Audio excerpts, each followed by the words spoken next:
This is Heliox, where evidence meets empathy. Independent, moderated, timely, deep, gentle, clinical, global, and community conversations about things that matter. Breathe easy. We go deep and lightly surface the big ideas.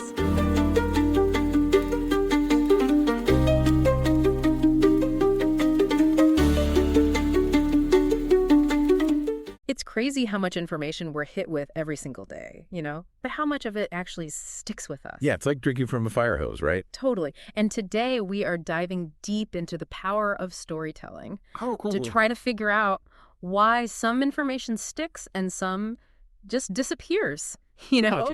We've got some really cool sources for this one. Okay.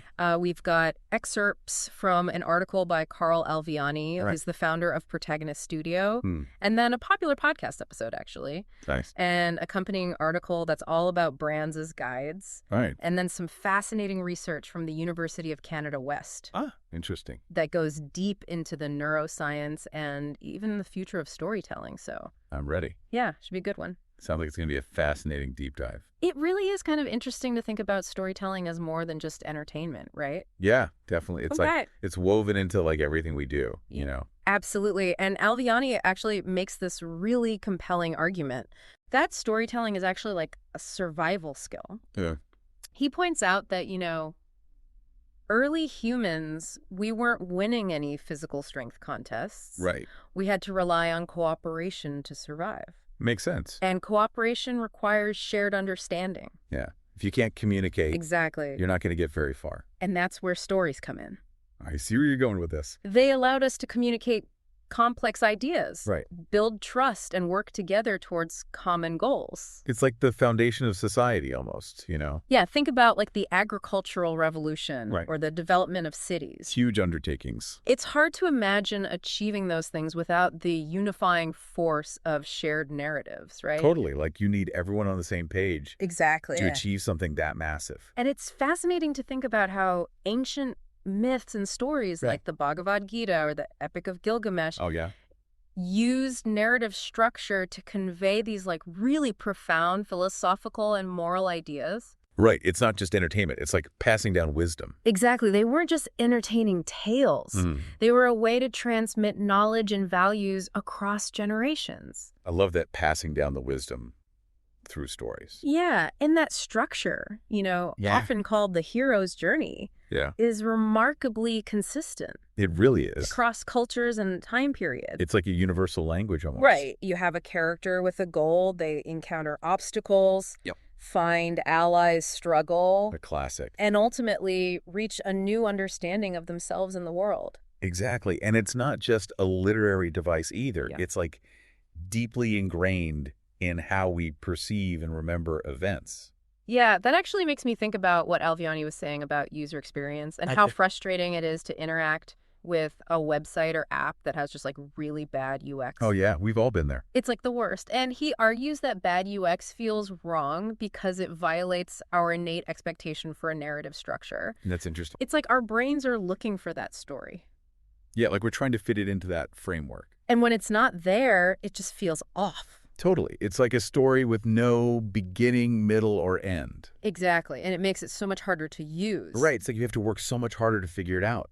Okay, so if our brains are hardwired for stories, how does that impact the way we interact with brands Okay. and marketing messages? Yeah, that's a good question. This is where the major podcasts and article come in Okay. because they focus on brands as guides. Interesting. They make the case that customers are the heroes of their own stories. I like that. And smart brands position themselves as mentors or allies, Okay. helping customers overcome obstacles and achieve their goals. So it's not about selling, it's about guiding. Yeah, it makes you think about those iconic mentor figures in Yeah. movies. Like who? Like Yoda, Oh, yeah. Gandalf, classic. Morpheus. Love those characters. They don't force their wisdom on the hero, right? Right, they're there to support. They guide and support them on their journey. Exactly, and help them discover their own path. And that's what effective brands do. Makes sense. They understand the customer's needs, desires, and challenges. So empathy is key Yeah, and they offer solutions that align with the customer's own narrative. instead of just trying to push a product on them. Yeah, it's not about pushing products. It's about providing value Right. and helping the customer write the next chapter of their story. I like that a lot. Empathy seems to be like the key ingredient here, Yeah, for sure. both in crafting compelling narratives Hmm. and in building strong customer relationships. It's all about understanding your audience. The major content really emphasizes that. And the University of Canada West article dives even deeper into that, They really do. the importance of understanding your audience. So we've explored the evolutionary Mm-hmm. and practical aspects of storytelling, Yeah, but what's actually happening in our brains when we engage with a good story? right. Because there's got to be something going on chemically. This is where the neuroscience gets really interesting. Okay, lay it on me. So the University of Canada West article points out that listening to a well-told story Mm-hmm. triggers a cascade of neurochemicals in our brains, Okay, I'm listening. including endorphins, Okay. dopamine, serotonin, and oxytocin. Wow, a whole cocktail of brain chemicals. I know, it's crazy. It's no wonder we get so hooked on stories. So you're telling me that a good story can literally change our brain chemistry? It's true. It's wild, right? That's amazing. It is. And each of those neurochemicals plays a specific role in shaping our experience of the story. Oh, really? How so? Well, for example, dopamine is associated with anticipation and reward. Okay. So it keeps us engaged and wanting to know what happens next. Makes sense. And then you have oxytocin, Mm-hmm. which is linked to empathy and connection. Oh, wow. So it helps us feel a sense of closeness with the characters and their experiences. So we're literally getting a chemical empathy boost. It's like a empathy shot straight to the brain. That's incredible. It really is. The power of storytelling is pretty amazing when you think about it. It really is, and we're just scratching the surface here. I'm ready for more. There's so much more to explore. Let's do it. It sounds like storytelling isn't just about entertainment or marketing. It's actually influencing us on a biological level. Yeah, it really is. And that brings us to another fascinating aspect of storytelling. It's potential to drive social change. Oh, wow. You mean like using stories to raise awareness about important issues or to inspire people to take action? Exactly. The University of Canada West article highlights some compelling examples, like they talk about organizations using storytelling to shed light on climate change, promote diversity and inclusion, and even advocate for human rights. That makes a lot of sense because data and statistics, while important, they don't always have the same emotional impact as a well-told story. Yeah, think about it. A story can put a human face on a complex issue, right? Yeah. Making it more relatable and engaging for the audience. Mhm. It can create empathy and understanding in a way that dry facts and figures just often can't. And with the rise of social media, anyone can be a storyteller and reach a global audience. It's true. That's incredible.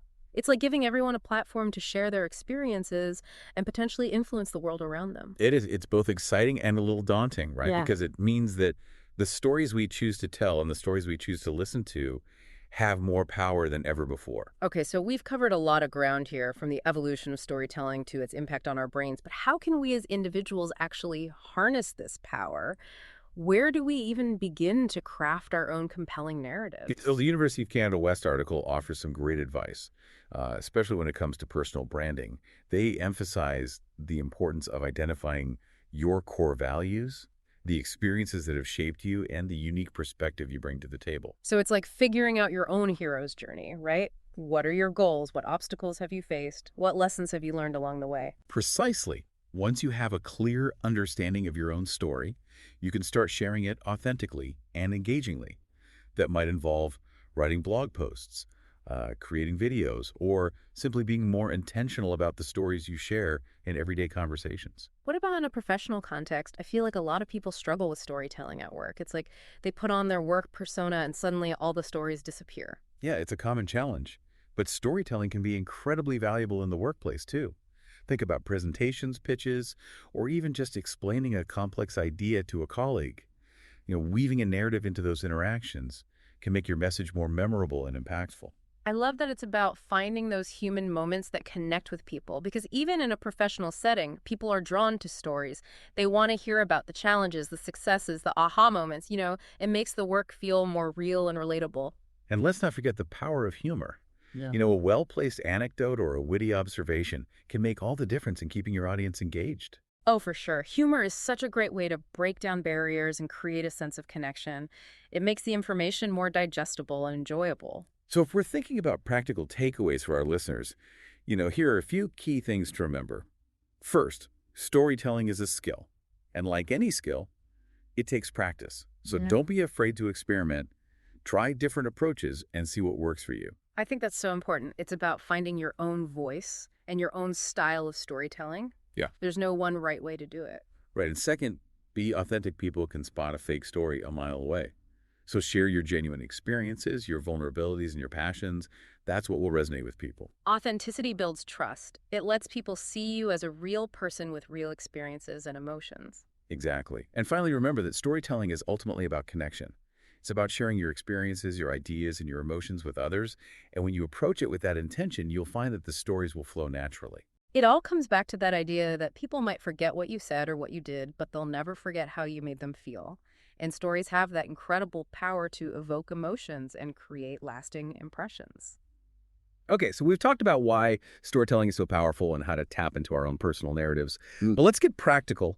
How do we actually craft a story that, grabs people's attention and leaves a lasting impact? That's where understanding narrative structure becomes really crucial. Both Alviani and the Major Podcast emphasize the importance of that classic story arc, character goal, obstacles, ally struggle, and a new normal. So it's not just about recounting a series of events. It's about shaping those events into a compelling narrative with a beginning, middle, and end. Exactly.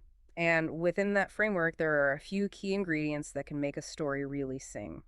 First, you need a strong hook, something that immediately grabs the audience's attention and makes them want to know more.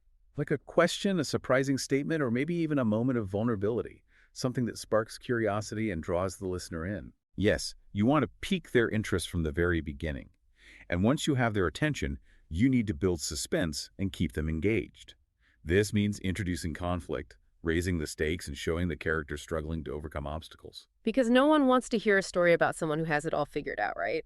It's the challenges and setbacks that make the journey interesting and relatable. Absolutely. Those struggles are what make the ultimate triumph so much more satisfying. And don't forget about the power of details. Vivid sensory descriptions and well-placed dialogue can bring your story to life. Instead of saying it was a cold day, try saying the wind bit at my cheeks and I could see my breath hanging in the frosty air. Wow, that paints such a clear picture. Those small details can make a huge difference in how a story is received. It really can. And when you're sharing your own personal stories, don't shy away from vulnerability, talking about your challenges, your failures, and the moments when you felt lost or uncertain can create a powerful connection with your audience. It makes you more relatable and human, right? No one's perfect. And acknowledging those imperfections can actually make your story more authentic and engaging. Precisely. And finally, always remember to think about the message you want to convey. What's the point of your story? What do you want people to take away from it? So it's not just about entertainment. It's about using storytelling to communicate something meaningful, to share a perspective, or to inspire a new way of thinking. Exactly. And when you combine a compelling story with a powerful message, you have the potential to really move people and leave a lasting impression. This has been such an insightful deep dive. We've explored the science, the strategy, and even the art of storytelling. It's amazing how something as simple as a story can have such a profound impact on our lives. As we wrap up, we want to leave you with one final thought. We've talked a lot about understanding your own story, but what about the stories that are being told around you? What narratives are shaping your beliefs, your values, and your perceptions of the world? Pay attention to those stories. Question them and challenge them when necessary, because being a conscious consumer of stories is just as important as being a skilled storyteller. That's such an important point. By being aware of the narratives that surround us, we can start to discern fact from fiction, truth from manipulation. We can become more critical thinkers and more discerning consumers of information. And who knows, maybe by examining those stories more closely, we'll discover new perspectives, new possibilities, and even new stories waiting to be told. Thanks for listening today. 4 recurring narratives underlie every episode: boundary dissolution, adaptive complexity, embodied knowledge, and quantum-like uncertainty. These aren't just philosophical musings, but frameworks for understanding our modern world. We hope you continue exploring our other podcasts, responding to the content, and checking out our related articles at helioxpodcast.substack.com.